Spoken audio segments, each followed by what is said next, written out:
पर सीबीआई इनसे पूछताछ करेगी। आरोपी चिंटू समेत 2 आरोपियों की रिमांड मिली है। सीबीआई को आरोपियों की ये 3 दिन की रिमांड मिली है। पटना की विशेष अदालत ने 3 दिन की रिमांड दी है। चिंटू समेत 2 आरोपियों को रिमांड पर अब सीबीआई ने ले लिया है। अदालत से गुजारिश की गई थी रिमांड पर लेने की। 3 दिन की इन 2 आरोपियों की रिमांड मिली है। चिंटू वो किरदार है जो कि झारखंड के देवघर से गिरफ्तार किया गया था और कहा जा रहा है कि चिंटू के तार पेपर सॉल्वर गैंग से पेपर लीक गैंग के सरगनाओं तक से जुड़े हुए हैं। ये एक बीच की ऐसी कड़ी था जो पेपर का जुगाड़ करता था, इंतजाम करता था और फिर उसके बाद पेपर सॉल्व कराकर आगे देता था। और जानकारी जो सामने आई ईओडब्ल्यू की तरफ से, यानी ईओडब्ल्यू ने जो बिहार की इकाई है उसकी तरफ से जो जांच पड़ताल की गई, उसमें चिंटू की बड़ी भूमिका सामने आई है। उसी ने ही सिकंदर और तमाम लोगों को ये प्रश्न पत्र उपलब्ध कराए थे। एक और इसी से ही जुड़ी बड़ी खबर आ रही है, तो देखिए आपकी तस्वीर ये खबरों के जरिए स्क्रीन पर है। झारखंड के हजारीबाग में सीबीआई ने एक्शन लिया है। ओएसिस स्कूल के प्रिंसिपल से सीबीआई ने पूछताछ की है। ओएसिस स्कूल के सेंटर में टेम्पर्ड यानी काट छांट वाली बुकलेट मिली थी। ओएसिस स्कूल को पेपर जो जारी हुआ था, पेपर वो लीक हुआ था। संजीव मुखिया ने कोर्ट से अग्रिम जमानत ली हुई है। तलाश अभी संजीव मुखिया की ही जा रही है। अग्रिम जमानत उसने ली हुई है। सीबीआई ने अपनी एफआईआर में संजीव मुखिया को नामजद किया हुआ है। तो लगातार कार्रवाई का दायरा बढ़ रहा है। हजारीबाग झारखंड, जहां पर ओएसिस स्कूल जहां सेंटर पड़ा था नीट के एग्जाम का, और जांच पड़ताल में टेम्पर्ड बुकलेट, यानी टेम्पर्ड मतलब काट छांट वाली एक बुकलेट मिली थी नीट की। और उसी के साथ साथ ये आरोप भी लगा है कि ओएसिस स्कूल से जो जारी हुआ था पेपर वो लीक हुआ है। अब जो ओएसिस स्कूल के प्रिंसिपल हैं, सीबीआई की तरफ से उनसे पूछताछ की गई है। तो बड़ा एक्शन अब देखने को मिल रहा है। दूसरी तरफ चिंटू समेत 2 आरोपियों की 3 दिन के लिए सीबीआई को रिमांड मिल गई है। तो सीबीआई के हाथ में जांच आ चुकी है। सीबीआई अब पूरी तरह से एक्शन ले रही है।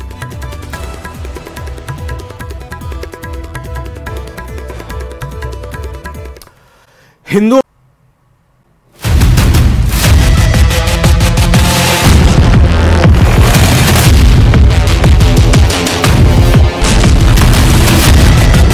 गाजा से ऐसा वीडियो आया है, उसे देखकर हिजबुल्लाह आग बबूला है। गाजा के इस वीडियो में मौत की आग है। ये आग लगातार भड़क रही है। इस वीडियो में इजराइल का कहर है। इस वीडियो में हिजबुल्लाह से लिया गया बदला है, जिसकी आग लेबनान फ्रंट की बजाय गाजा में जल रही है। इजराइल बता देना चाहता है कि वो हसन नसरल्लाह की धमकियों से नहीं डरता और गाजा में उसकी बमबारी जारी रहेगी।